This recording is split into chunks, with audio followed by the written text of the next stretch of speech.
firstly, on the evangelistic thing, I think that is important for churches, right? Is that actually, if churches are going to reach people, then actually the more diverse we are, that helps. That actually helps in reaching people. But also, pastorally, when we're caring for people, we're being involved in the details of their lives. And of course, what we don't want to say is that if you're not from a particular background, you can't pastor people. That's not true. But it's also not true to say that it doesn't matter. Hello and welcome to Independence, the FIEC podcast. My name is Adrian Reynolds. I'm the head of national ministries for the FIEC. It's great to have you with us. And I'm here today with Yannick Christos-Wahab. Hello, Yannick. Hey, how's it going, Adrian? Very well, actually. Just tell us briefly who you are, where you are. So name's Yannick. One of the pastors at Stockwell Baptist Church, which is in London. South of the river. Yes, indeed. Okay. Also south. Is Chessington south of the river? Most certainly. Is it? Okay. London. I'm a bit confused over there. The Thames goes meandering round, doesn't it? And Southwest London, Trevor Archer, you're director for London for the FIEC, and also you've been involved for many years both at Chessington Evangelical Church. I'm doing your bit for you. You could do that. It's okay. I'll just mime. And the Globe Church, yes. It's best that way, isn't it? And this is not directed towards you, Trevor, but Yannick, you're a new dad. Yes, indeed. Tell us about that. Yeah, so already had one, Karis, who's 2, but just had another one, Johanna, who's about 10 weeks. So 10 weeks. Yes. You're looking good on it, I have to say. Yeah, my wife is amazing. Yeah. That's why. All well at home? Yeah, not much sleep, but yeah. Great. Yeah. I will be swapping stories later about raising daughters. Yes. This is we're talking about diversity and leadership today. This is completely irrelevant to that subject, but it's interesting nonetheless. I had the joy of baptizing my third daughter. Yeah. What is it today? Tuesday, on Sunday. Wow. Which was just fantastic. She's 18. I baptized her. We didn't wait until she was 18. It just happened to be how long it took. And what a joy. So I'm praying that for you, brother. God. Yeah. Hope you have that joy. Amen. Sooner rather than later. Amen. Right, we're here to talk about diversity and leadership, which sounds like a very laudable aim, doesn't it? It's the kind of thing, if you're a church leader, you might say to a church leader, do you want your leadership to be diverse? Yeah, of course I do. Right. But then suddenly, when it comes to kind of trying to make it happen, all sorts of obstacles, all sorts of barriers, both practically and perhaps philosophically in our heads as well. So we're here just to talk about that subject, to think about how we can make that work. Why is it a good goal anyway, Yannick? Is diversity and leadership something to be pursued? Yeah, for sure. I think it absolutely is a good goal. And I think it goes back to the fact that God made us differently, right? Yeah, sure. So diversity is something that exists because God has caused that to be that way. We have different people, different backgrounds, different experiences, and God saved. So that's true in creation. But then when it comes to the gospel, God actually saves people from lots of different places as well. Like that's God, that's part of God's design. And we see that throughout the Bible is God is intentional about this kind of people from all kinds of places. And so it matters first, I think, because it clearly matters to God. But I think it matters not just because, that's where we're heading to and that's the picture we see in Revelation. It matters because actually those different traditions can be strengths, actually, that actually having people from different experiences, different backgrounds, combining those things can help us to better glorify God. Right. So to use the language of like 1 Corinthians 12, right, there's different parts of the body. And that's true, obviously, of spiritual gifts. But earlier in the chapter, Paul, he talks about the fact that there's Jew and Gentile, there's slave and free. And so those are all different parts of the body. And actually, when they're working together, it's for the good of the body. So I think, and that's true particularly in leadership, where in the leadership of a church, if you have people from different kind of backgrounds and so on, actually what ought to happen is, I think the strengths of those different kind of traditions are really brought to the fore and some of the weaknesses are limited. And I think that's true just generally about plural leadership, but I think even more true about, plural leadership that's from different backgrounds. Okay, that's really helpful to talk about plural leadership, because this is one of the challenges, isn't it, Trevor, that actually, we say we believe in plural leadership, but what we actually sometimes mean, the sort of subtext is plural leadership is, another 5 guys who think exactly the same way I think. We got to challenge that view of leadership, haven't we? There's a healthy diversity in plurality. Yes, there is. I wonder if it's a particular issue that's come to the fore in this generation. So if I think back from 40 years in ministry, I don't think diversity was an issue that was really on my consciousness. Whereas now, in many ways, helpfully, it is. But I think then also we tend to think ethnically about that diversity when it's much broader than that. Go on. So when we're talking about diversity here, we're not just talking about black, white, for example. We're talking about diversity at different levels, are we? We are. I mean, if you think about it, the Lord Jesus actually began with the 12 disciples from ethnically Jewish. And so in one sense, that's quite helpful, isn't it? Because it does mean you can start where you're at, I think, with this issue.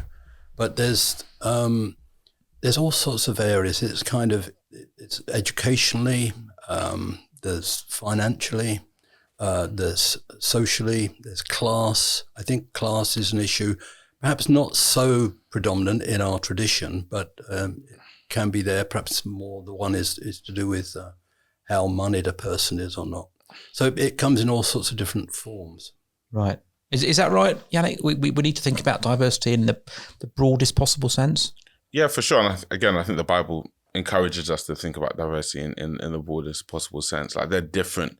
There are lots of ways in which we're different. And I think we need to be thinking, as broadly as we can be about the fact that the facts of people's lives and their experiences and their backgrounds is by God's design, like God's sovereign. And so so everyone's story, it's not just this is who I am, this is the culture I was raised in, but everyone's story and every detail is sovereignly ordained, isn't it? Yes, exactly. From a Christian background, from a non-Christian background, went to this school, went to that school, had that level of education, had this level of education, got married at this age, didn't get married, all those kind of things. Yep. They're all sovereignly ordained, aren't they? Yeah, and they're important. For that reason, they're important. Not least for even just, reaching people. We have to reach people across a wide range. And, 1 Corinthians 9, Paul talks about how he becomes different things to different people because it matters. Like, it actually matters. It's not incidental. So, let me just push you back on that. Mm-hmm. I mean, that there is an evangelistic strategy. Just join the dots for us as to how that becomes a pastoring strategy as well, and not just an evangelistic strategy. Well, I mean, firstly, on the evangelistic thing, I think that is important for churches, right? Is that actually, if churches are going to reach people, then actually the more diverse we are, that helps. That actually helps in reaching people. But also, pastorally, when we're caring for people, we're being involved in the details of their lives. And of course, what we don't want to say is that if you're not from a particular background, you can't pastor people. That's not true. But it's also not true to say that it doesn't matter. And actually, if we do have people who have similar backgrounds and similar experiences, it really matters. I'll give a kind of a silly example, but when we did, my wife and I, we did our premarital counseling, we firstly did it with this American-Italian guy who was fantastic. But we also did it, and he encouraged us to also do it with this like kind of older Nigerian couple. Right. And they were both Christian, and this guy telling me he was Christian, godly man, really mature. But there were also some particularities about us culturally that it was just a lot more difficult for him to speak into. And there were things, so it's not the be all and end all, and we shouldn't say that, again, if you're not from this place, you can't pass it. I think that would be wrong. But I think it's also so we're fighting back against the kind of, the Hollywood, you can't play this character unless that's your experience. Right. We're fighting against that a little bit because actually it's, especially when it comes to preaching the word of God, we're preaching the word of God. We're not preaching ourselves, are we? We're preaching Christ and how he's presented. So we need to work hard at applications, but actually we are able to, for example, as men speak to women, or as married as married men speak to singles. We've got to think carefully about that, but we are able to do that, right? Yes, absolutely. So we are, and I think we need to be careful to say that. And at the same time, we have to be careful to say the other thing, which is to say, as a married person, I can speak to someone who's single, but actually there are particularities of maybe someone who's been single for a long time that can really help. As a man, I need to pastor the women in my church, but I think it would be foolish to assume that actually, no, there's a role that godly women can play, a godly woman, older woman can play, that's actually unique as well. I think we need to say both things. And I think the danger is, because I think in society, there is that big push of like, if you're not from this place, you can't do this. I think we need to be careful to not swing to the other side and simply assume that actually it doesn't have any role to play, because I think it does have some role to play. Yeah. Before we get into more detail, Trevor, I'm going to throw you the hospital pass. Are you ready for this? You don't know what it's going to be. There'll be people listening who think, "Oh, this is great. 3 blokes talking about diversity and leadership. Come on." Now, FIEC has a position on the role of women in church, which we're very clear about. But just to be clear, we're not saying that women can't take on any kind of leadership role in the church at all, are we? So actually, when we're talking about leadership here, we're not just talking about pastors, elders, we're talking about leadership broadly, right? Well, it's really interesting you say this, because I think what struck me in the last 5 years is particularly this whole issue of what it means to be complementarian, but actually empower women. So when we talk about diversity, over half the church are women. And so I reflect upon conversations I've had in leadership, in eldership, and so on. And I've noticed that if you haven't got a woman present, you're likely to end up making less than wise decisions, or just not thinking about things that you ought to. So I think one of the diversity issues is, how do you raise those godly women, Titus 2? And how do you involve them in the process of the church? So, in another context, I sit on 2 or 3 boards, which are a mixture of Christian boards of men and women, and it's just been brilliant to see the wisdom that godly women bring into that. And I'm often thinking, why is that not translating as well as it could be into our churches, where the model can be unhelpful men, unhelpful women, because they're perhaps disenfranchised at one level. So it's the question of diversity is not simply ethnically, etc. It is this: how do we get better about, I think, involving women in ways in leadership in the church? And obviously we have women's workers and so on, but how do you get that access as an eldership, if you're an all-male eldership, to that wisdom? Now, I know some churches that will have their women's workers in the room, but actually very often, sometimes it's the godly wife of an elder or another woman in the church that might be helpful to be in there. Well, let's not dwell on that, because that's not the subject of this, and I think that's probably a subject. But you did raise it, brother. So. I did, and that's because I want to acknowledge, the issue, and we have got some other podcasts that we've recorded with Rachel Sloan, our director for women's ministry, and we need to explore that a little bit further, I think. There's a great book as well. We put this in the show notes. Graham Bynon and Jane Tour have just written a book on complementarianism, working it out in practice, which I think is helpful. We need more of those kinds of books, which are actually working these things out in practice rather than just talking about the theory. So let's come back to the theory. Having said that, why is it, Yannick, do you think that in plurality, actually our default position is always to appoint leaders like us? Leaders that think like me, leaders that have the same interests as me, leaders perhaps that look like me or sound like me or have had the same experiences like me. Why is that such an easy option? I mean, I think at least 2 reasons come to my mind. I think one is that it's easier. It's easier. You get things done quicker if you can, agree very quickly and you're all on the same page, and it feels like, if you're trying to get to places and do things quickly and efficiently, you might say, you can understand why people would be prone to that. I think the other reason is that I think probably just because of human pride, we assume that people like us are really godly and mature. And we begin to think that some of our characteristics, we prize those things above other things that maybe are equally biblical. So I think it's easy for, a church leader to see someone that's just like them and think, oh, this person's a really godly, mature person, because pride just means this person reflects me. And so I like me. So I obviously like them. And so I think... Speak for yourself. I don't feel like I do like it, but I take the point. It's a form of pride, isn't it? Yeah, I think so. Yeah, and it's good to call it out. Yeah. Trevor, you've had lots of experience in leadership teams. How have you pursued this goal of diversity in its different ways? Well, successes and failures. Yeah, I'm not sure how successful. I think it's an awareness. I think a big issue is, are you a team player? I think it's... Just say a bit more about what I you think mean by that being the issue. A lot of men in leadership aren't team players. They're sole practitioners. Yeah. Right. And therefore, they either want to be surrounded by yes men, or they're just frightened of people. Don't want to be surrounded at all. That push back at them or do a one-man ministry. I think historically, I did a team ministry with John Tyndall. So the two of us worked together for 20 years as joint pastors. Would you say you were very alike? No, totally different. So John would tell the story, not to illustrate it. He would say, imagine there's a cruise liner. There's two planks, two gangways on it. At the bottom of one gangway, he's there, and he's saying, come on board.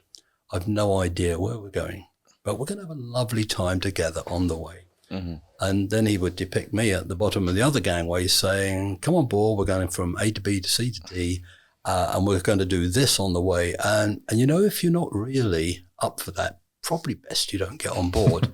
And I think that's... was it a bit lopsided, this cruise ship sometimes? A parody, but I think there was a complementary nature in the leadership that was actually helpful. I think because we had a security within that, in a common love and regard for one another, that and wanted a thing that was bigger than us. It was about the prospering of the gospel. Then you can take risks. Then you can be generous, and it's not about you. And it's about developing leaders. It's developing others who you want to excel you.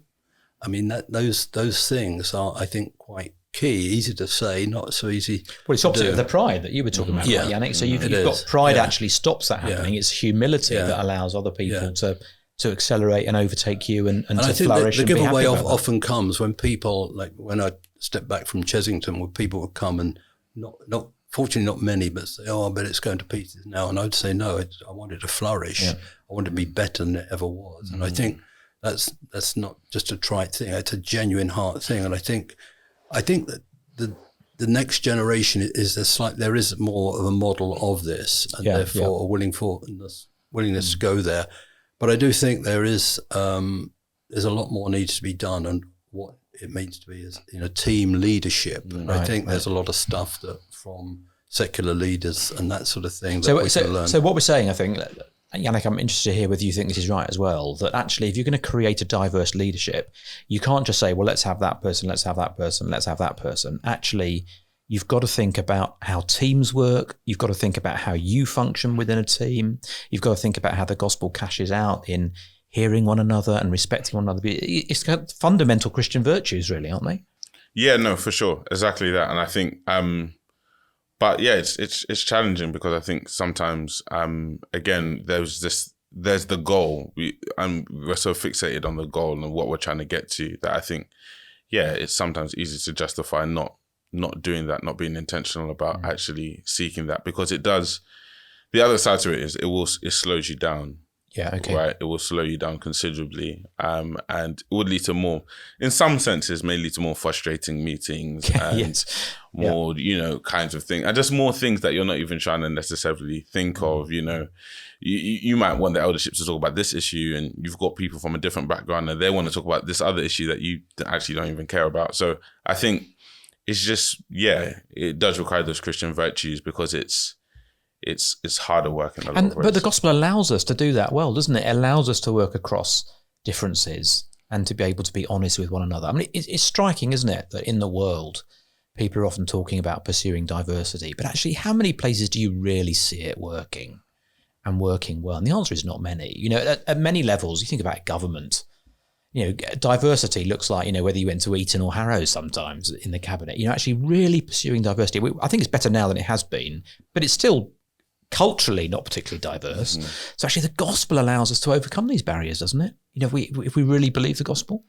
I mean, yes, but I think, being honest, I think still a lot of that's theoretical. As in other words, I think the church is not necessarily doing a much better job right now. But I agree with you in the sense that I think we have the resources to, and we have all the ability to, but I think right now the church, we can't point to ourselves and say, actually, look, this is what it looks like. That's really helpful. And we've done some other podcasts with you about that. It's good to hear that again. Does that mean that pursuing diversity and leadership needs to be top down, or does it need to be bottom up? What I mean by that is the way that we generate diversity and leadership by having a healthy, diverse church first, or do we create a healthy, diverse church by intentionally designing and building a diverse leadership. I guess you got the kind of Tim Keller approach, who has this big thing about, to reach diverse population in New York. If I wanted to reach into the Asian population, I made sure that we appointed Asian leaders,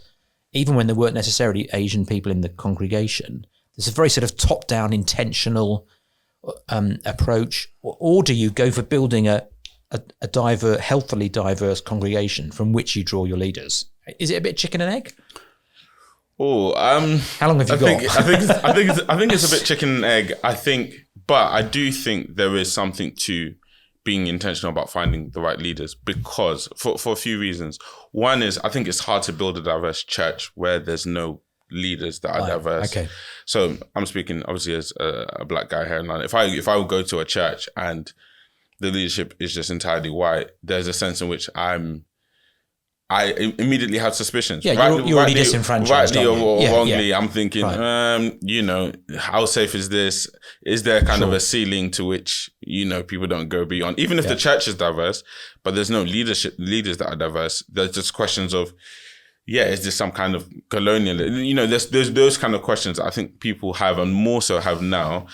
I think the other thing is that when the leaders aren't diverse, even if you have a diverse church, their understanding of what leadership is and their training will all be by people of a particular subset, so that even when they then become leaders, chances are they become leaders exactly like the leaders they have already. Yeah, got it. And actually don't reflect anything of a different kind of tradition, because they've been trained and their expectation is this is what leadership looks like. And so it can happen, but I think sometimes what then happens is that, again, you lose some of what you might gain, where you actually have a diverse church leader from a different kind of tradition who's able to then help people with that. I think sometimes the expectation is that if you're from some kind of minority, whether that's ethnically, class, whatever it is we're talking about, is you have to learn from these leaders and be trained by them, but also somehow hold on to the things that you have. And that's a hard thing to do, where you don't have a model in leadership that helps you to help you to see what that looks like. So if there's a slight preference, I think that at least those are my concerns in saying simply it should be a bottom up thing. Sure. I think it's difficult for that to work well. Yeah. I think nobody wants tokenism, right? But what we do need is some intentionality, because for that to happen. So what's the difference between the two? Well, tokenism is, here's somebody from another ethnic group and so on, regardless of how gifted they are, committed to the church they are, or so on. We want to promote them. We want to get them on the leadership and so on, to show that we are truly into diversity.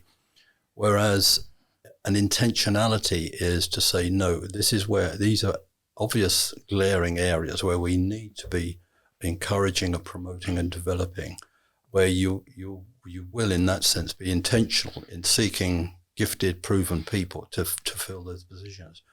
But I personally think that one of the key things I've learned over the years is that good leadership ultimately is relational. And it's the relationships that exist between the people that are in the team already, and the openness that there is there that creates an atmosphere where you can bring in other people from different situations and so on, because that's the culture, and the culture is learning from one another. So you hinted at that before, and I've heard you talk about this before, Trevor, and put it into practice ourselves, and found it very useful. That actually, as leaders, the kind of the soft time that you speak together, not with an agenda in front of you making decisions, but that kind of soft time when it's about relationships, it's about building trust, it's about getting to know one another, it's about hearing one another's experiences, hearing about life for one another and just what the challenges are of life. Actually, that is as valuable in building a good leadership team. Yeah. Actually, as here's our agenda, point number 3, subset A, paragraph A, what's the decision on this? We had a very key time at Chesington where we had a group of about 10 people in leadership, and the Lord was blessing the church, and the opportunity to develop the King's Centre, etc., was before us.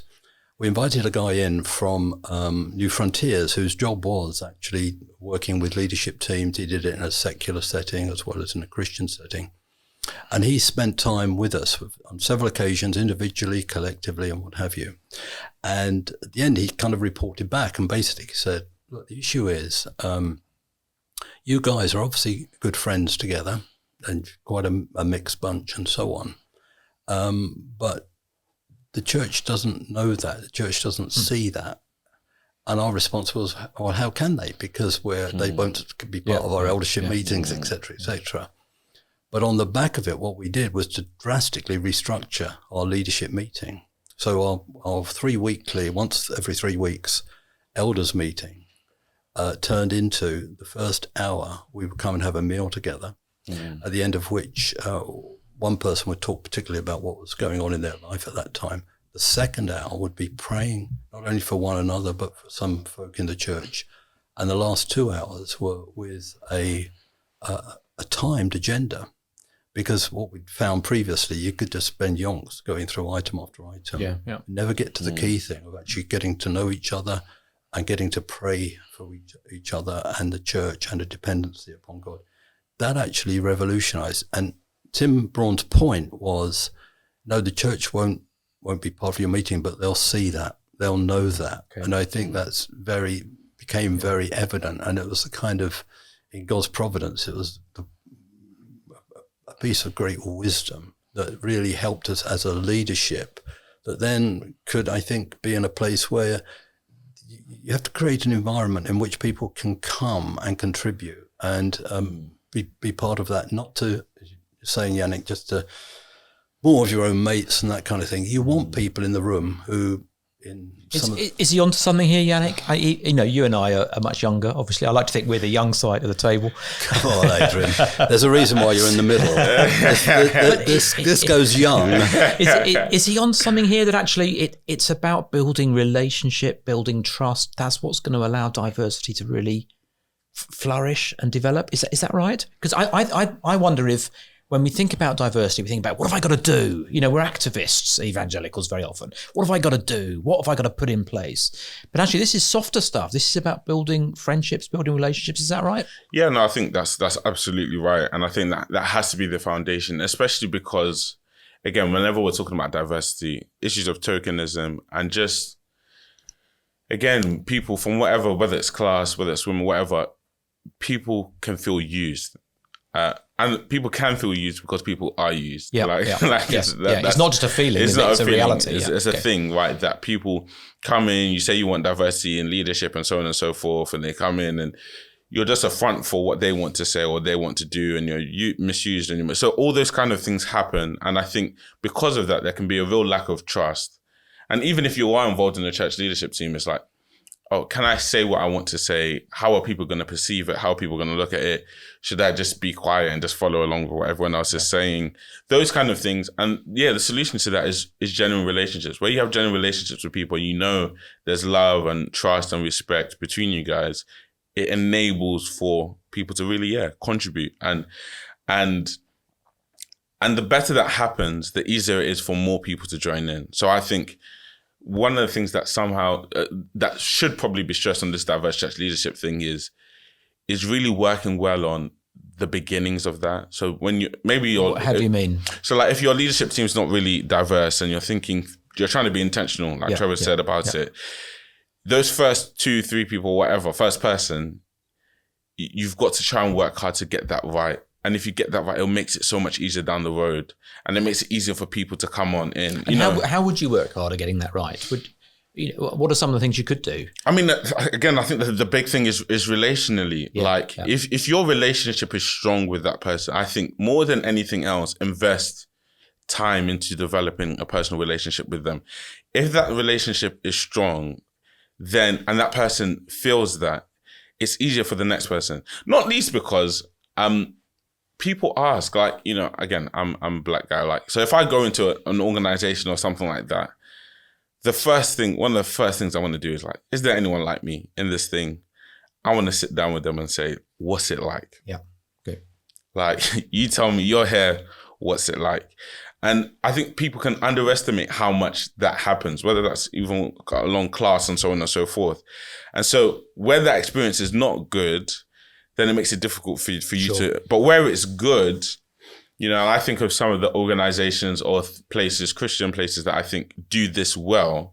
I think they've done it well because the first people have had really good experiences, and therefore it's so much easier. So it cascades then. Yeah, it grows and grows and grows and grows and grows. And everyone now knows this is a good place to be in. If you're from a different background, this is a place where there's love and there's respect, and you're not going to just be used, and you're not, So, but it starts from the beginning, and I think really working hard, again, just relationally goes a long way. Do you think, Trevor, this is perhaps, we're just drawing to a close now, and I want to get in my my little sort of, pet subject, because I feel quite passionately about it. I wonder sometimes in leadership if we go too quickly to the pastorals, too quickly to 1 Timothy 3 and the things. I know there's some good godly characteristics in 1 Timothy 3, but I wonder if we sometimes are missing the point by not going to places like Galatians 5 first and saying, actually, before anybody is qualified to be a leader, they've got to be a godly Christian, and they've got to display that Christian virtue.